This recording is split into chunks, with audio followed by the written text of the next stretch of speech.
कोरोची सरपंच संतोष भोरे यांचा निकाल लागताच पहिली प्रतिक्रिया, विरोधकांची काढली खरडपट्टी।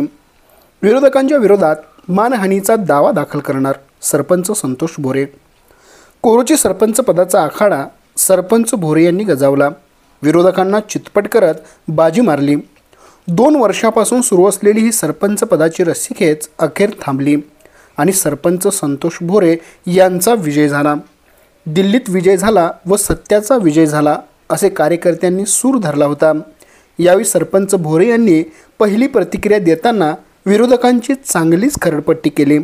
तर पाहूया की सरपंच संतोष भोरे हे काय म्हणाले। आज मी संतोष सकाराम भोरे लोकनियुक्त सरपंच कोरोची।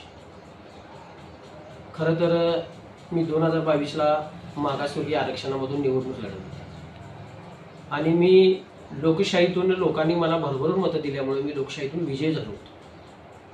परंतु माझ्या विरोधात हारलेल्या काही उमेदवारांनी मला खुर्चीवर बसू द्यायचा नाही असा चंग बांधला होता आणि त्यांनी मला माझ्या आईचं अतिक्रमण आहे म्हणून मला अपात्र करण्याचा या ठिकाणी घाट घातला होता आणि त्यांनी मी निवडून आल्यानंतर खुर्चीवर बसायच्या आतमध्येच या ठिकाणी मी जिल्हाधिकारी रेखावर साहेब यांच्याकडे जानेवारी 2023ला माझ्या विरोधात अपील दाखल केलं होतं की संतोष भोरेचं अतिक्रमण आहे, त्याच्या आईचं अतिक्रमण आहे, त्या अतिक्रमणामध्ये मी राहतोय असं या ठिकाणी सांगण्यात येऊन खोटी नाटी या ठिकाणी कागदपत्रे सादर करून मला अपात्र करण्याचा डाव या ठिकाणी विरोधकांनी सक्सेस केला होता।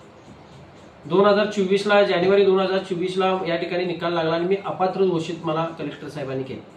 मी त्यांच्या दिलेल्या निर्णयाचा आदर करून मी माननीय या ठिकाणी माननीय आयुक्त साहेब पुणे यांच्याकडे अपील दाखल केली आणि त्या निर्णयाच्या विरोधात मला या ठिकाणी आयुक्तांनी स्टे दिला होता, तात्पुरती स्थगिती दिली होती आणि त्या स्थगितीनंतरही याच्यावरती सुनावणी झाली आणि मला आयुक्त साहेबांनी त्या ठिकाणी सदरची ऑर्डर रद्द केली। हा माझ्यावरती झालेला तो अन्याय होता। मी तरी सुद्धा विरोधकांना काही न बोलता माझं काम या ठिकाणी अविरतपणे कोरोचीच्या तमाम नागरिकांच्यासाठी, प्रत्येक माझ्या माता भगिनीसाठी, प्रत्येक मतदारासाठी 10:30 वाजल्यापासून चालू राहते आणि मी माझं काम प्रामाणिकपणे करत असताना माझ्या त्या निर्णयाच्या विरोधात विरोधकांनी या ठिकाणी हायकोर्टला अपील दाखल केली। हायकोर्टामध्ये देखील माननीय या ठिकाणी माझे वकील ऋतुराज पवार आणि गणबावले साहेबांनी माझा युक्तिवाद अत्यंत चांगल्या पद्धतीने मांडला होता आणि त्याच्यामध्ये माझं अतिक्रमण नाही असं सिद्ध करून दाखवलं होतं आणि मी माननीय कोर्टाने या ठिकाणी मला या ठिकाणी माझ्यावर झालेला अन्याय तिथेही पुसून काढला होता। परंतु विरोधकांना या ठिकाणी तरीही त्यांची पोटशूळ थांबली नाही। मला काही केलं तर त्यांना काम करू द्यायचे नाही। कोरोचीच्या जनतेच्या कामात मी व्यस्त असता कामा नये। कोरोचीच्या जनतेच्या प्रश्नावरती मला काम करता येऊ नये। मला या ठिकाणी लोक माझ्या अंगावरती आले पाहिजेत आणि अशा पद्धतीची बनावटगिरी भूमिका या ठिकाणी मनामध्ये ठेवून त्यांनी परत मला सुप्रीम कोर्टामध्ये अपील केलं। या ठिकाणी मी दिल्लीचं कधी तोंडही बघितलेलं नाही। अशा ठिकाणी त्याने अपील पैशाचा अमाप वापर, त्या ठिकाणी एक उमेदवार माझ्याबरोबर पराभूत झालेला हा कोट्याधीश आहे आणि त्याला पैशाची घमंड असल्यामुळे तो सातत्यानं असलं कृत्य करत जातो आणि त्याचा आज खऱ्या अर्थाने सुप्रीम कोर्टामध्ये सुद्धा त्याने केलेला अपील आज सुप्रीम न्यायालयाने सुद्धा फेटाळलं। मला सांगायला या ठिकाणी आनंद वाटतो की पैशाने सगळं जग जिंकता येत नसतं, कारण ही लोकशाही आहे। लोकशाहीतनं झालेला पराभव हा मान्य करून तुम्ही तुमच्या कामाला लागायला पाहिजे।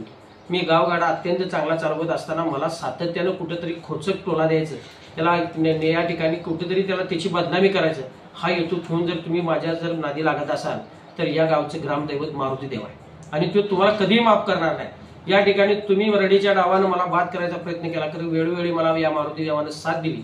खऱ्या अर्थाने डॉक्टर बाबासाहेब आंबेडकरांच्या संविधानाने मी निवडून आलो, तर त्याला आरक्षण जर दिलं नसतं, तर डॉक्टर बाबासाहेब आंबेडकरांनी मला जर आरक्षणच या ठिकाणी दिलं नसतं तर मी कदाचित सरपंच झालो नसतो। परंतु हे भान ह्या विरोधकांना नाही।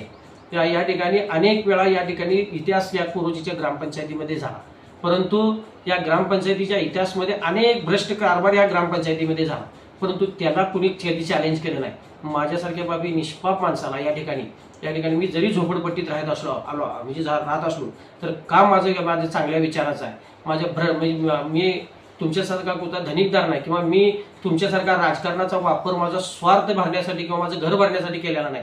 मी वेळोवेळी ज्यावेळी मला ह्या लोकांनी गावातल्या मतदारांनी मला ज्या दिवशी मतदानाचा कौल दिला किंवा माझ्यावरची जबाबदारी दिली, ती जबाबदारी मी माझे कुटुंब म्हणून, माझं घर म्हणून, हा प्रत्येक व्यक्तीचं या ठिकाणी मी काम करण्यासाठी माझं या ठिकाणी पद आहे आणि मी त्या पद्धतीनं काम करतोय. आणि म्हणून विरोधकांना माझं सांगायचं आहे, पैशाची मस्ती कधी चालत नसत्या. कधीतरी गर्वाचं घर कधीतरी खाली होत असते. म्हणून गर्व आणि अहंकार करण्यापेक्षा या ठिकाणी लोकशाहीची तुम्ही या ठिकाणी निवडणूक लढवला. लोकशाहीतनं जो दिलेला निर्णय आहे, लोकांनी दिलेला निर्णय आहे की तुम्ही त्या लायक पात्रतेचं नाही, त्यासाठी तुम्ही लायक नाही, हे आज कोर्टाने सुद्धा सिद्ध करून दाखवलेलं आहे. मला खरं तर कोरोचीच्या तमाम जनतेचे या ठिकाणी आभार मानायला पाहिजे की वेळोवेळी मला इतका त्रास देताना सुद्धा मला या ठिकाणी लोकांनी सहकार्य केले. काही माझ्या पाठीशी खंबीरपणे उभे राहिले. त्याच्यामध्ये ॲडव्होकेट आमचे मुदगल साहेब असतील, विजयजी चव्हाण साहेब असतील, रवींद्र माने साहेब असतील, त्याचबरोबर मोहन मालवणकर असतील आणि माझे खास करून माझे नेते धैर्यशील दादा माने यांचा खास करून मला या ठिकाणी मोठा पाठिंबा या ठिकाणी या केसमध्ये मला मिळाला. खरं तर मी झोपडपट्टीत राहणार आहे. मी कुठं राहिलो याच्यापेक्षा मी काय करतो ह्याच्याकडे जर विरोधकांनी लक्ष दिलं असतं तर खऱ्या अर्थानं ते गावासाठी सार्थक झालं असतं आणि गावासाठी चांगलं झालं असतं. परंतु मला कुठं तर माझं बदनामी करायची, मी अतिक्रमण मध्ये राहतोय. अरे मला माझ्या आईचं 18-20 दारिद्र्य होतं आणि त्या दारिद्र्यात आम्हाला घर बांधून मिळालं होतं आणि त्या घराचीच आम्ही या ठिकाणी पडझड झाल्यानंतर दुसरं घर बांधलं होतं. त्या ठिकाणी त्यापासून आम्ही घराचा फाळा भरतो, पाणीपट्टी भरतो, लाईट बिल भरतो. ग्रामपंचायतीने वेळोवेळी आम्हाला सगळ्या सुविधा दिल्या. त्या ठिकाणी ग्रामपंचायतीने नाव लावण्यासाठी शिफारस केली तरी सुद्धा मला अतिक्रमण म्हणून तुम्ही माझी अवहेलना केला. खरं तर मी आज या निकालाद्वारे एवढेच सांगतो की विरोधकांना मी लोकनियुक्त सरपंच असताना 3-3.5 हजार लोकांनी मला निवडून दिलं आणि त्या लोकांचा अवमान करून मला कोर्टामध्ये खेचण्याचं तुम्ही काम केलं. मी आता त्यांच्या विरोधात या ठिकाणी कोर्टामध्ये मानहानीचा दावा या ठिकाणी कोटी रुपयाचा दावा दाखल करणार. धन्यवाद.